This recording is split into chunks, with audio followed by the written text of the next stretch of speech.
Gibanje Prebudimo Slovenijo ne išče mostu med državljani in državnim aparatom, s katerim upravlja koalicija vladajočih strank, temveč išče stika z lastnimi državljani, lahko bi rekli samim seboj.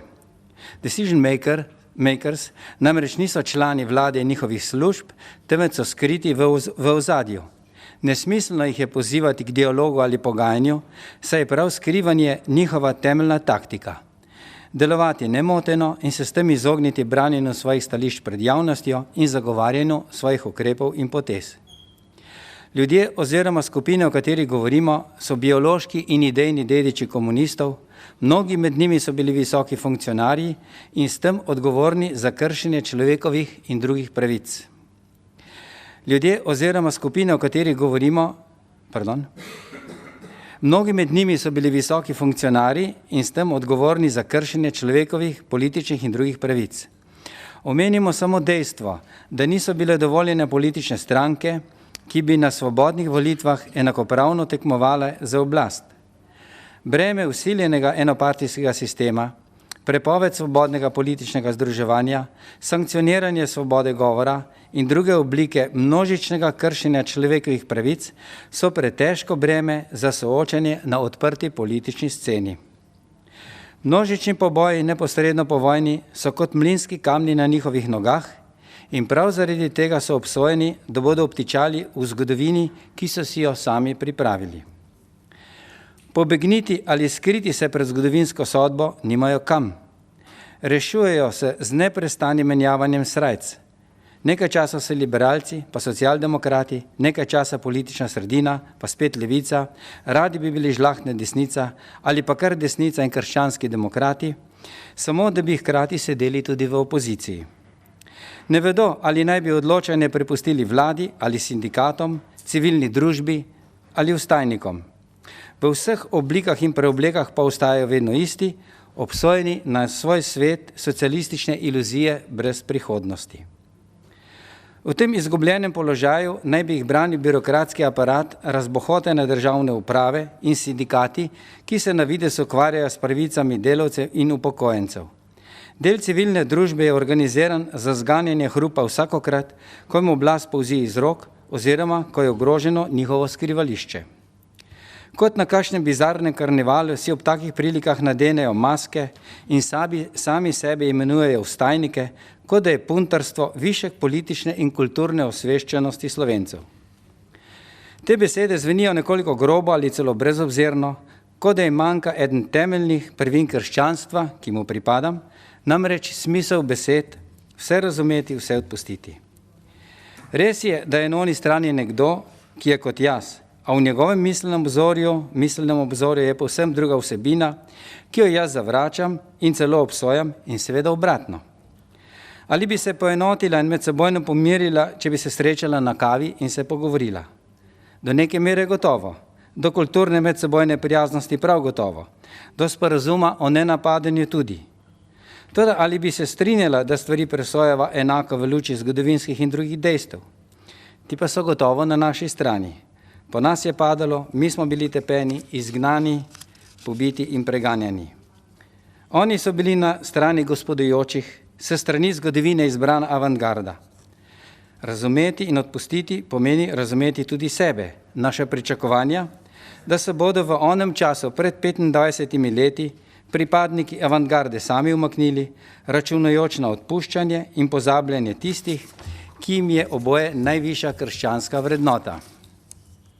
To se ni zgodilo, morda tudi zato ne, ker smo si bolj želeli prevzema oblasti kot odpuščanja in pozabljanja oziroma sprave. Danes je naš brat, s katerim naj bi skupaj gradila most od enega do drugega, poln samega sebe in zaverovan v svoje propadlo misionarstvo pod rdečo zvezdo. Namesto sramu, ker se udinja ideologiji, ki jo v bližnji in daljni prihodnosti ne čaka drugega kot sramota, nas skuša premotiti z domišljavosti in ošabnostjo.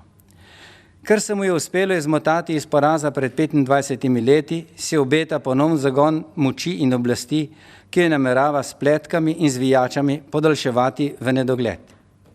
In to kljub jasnim demokratičnim pravilom izmenjave oblasti z volitvami in drugimi oblikami ljudskega odločanja. Pred 5 leti je gospod inženir Jože Strgar, nekdanji ljubljanski župan, ki je tudi med nami, predlagal ustanovitev tega gibanja z geslom Nekaj treba storiti. Tako je bil še istega leta 17. septembra na Otočcu v športni dvorani organiziran zbor kristjanov in ljudi dobre volje. Temeljna ideja gibanja je pozvati ljudi, da se udeležijo volitev in drugih oblik izražanja ljudske volje. Da s tem podelimo pravico vodenja in upravljanja naše države zaupanja vrednim ljudem, ki bodo zagotovili obstoj slovenskega naroda, njegove kulture in vere. Srečanja na Otočcu niso politični mitingi, temveč poglobljena razprava o tem, kaj storiti in kako naprej. Koga nagovarja naše gibanje? Kdo so kristjani in kdo ljudje dobre volje? Poenostavljeno rečeno, ima naša družba glavni sredinski tok, ki je najširši in najhitrejši. Rad ima napredek in časti vse novo ter drugačno od prejšnjega. Ob bregovih je tok počasnejši. Na levici bi radi obdržali, kar so si pridobili v desetletjih neomejene in popolne oblasti, na desnici zaupajo tradiciji in krščanskim vrednotam, ki niso naklonjene naglici. Brez posebnih zadržkov prištevam naše gibanje Prebudimo Slovenijo na desni breg. Tudi sam se vidim na tej strani, vendar. Kljub temu pripadam tudi sredinskemu glavnemu toku. Tudi jaz sem otrok potrošništva. Rad si kupim lepe in dobre stvari. Rad imam lepo urejeno hišo in vrt. Trudim se za čim uspešnejšo poklicno kariero. Skrbim in spodbujam svoje otroke, naj si tudi oni prizadevajo v tej smeri. Naj poskrbijo za boljšo izobrazbo in vzgojo svojih otrok. Naj si privoščijo lepe počitnice in zanimiva potovanja. Vse to so značilnosti glavnega toka. Vendar, zaradi naglice ljudje v njem začutijo časovno stisko. Vse mora biti in se zgoditi čim prej, čim hitreje. Za nedeljsko mašo in za verouk zmanjkuje časa, pa še utrujeni smo. To je usoda kristjanov v glavnem toku, pa seveda usoda tudi vseh drugih. Zaradi naglice zmanjkuje časa za mirni pogovor v družini, nastajajo napetosti in nasprotja med tistim, kar bi radi in tistim, kar zmoremo. Pomembne stvari se pogosto zmuznejo naši pozornosti in gredo mimo, ne da bi to opazili. Potem nas pa zaradi tega boli glava, a ne vemo zakaj. Ena pomembnih stvari, ki beži mimo nas, je politika.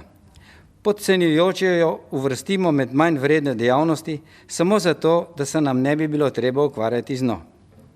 In ko bi morali iti na volitve, pridemo raje zamudo z nedeljskega izleta, samo da se izognemo zoprni tako imenovani državljanski dolžnosti. To ni nič drugega kot nemarnost in neodgovornost. Zato je naši dragi domovini tako, kot je. Tako, da ni nihče zadovoljen. Zato se je pred leti porodila misel, nekaj je treba storiti. Prebudimo Slovenijo. Pridite v soboto 31. oktobra ob 9:30 na zbor gibanja Prebudimo Slovenijo v športno dvorano na Otočcu. Lepa hvala.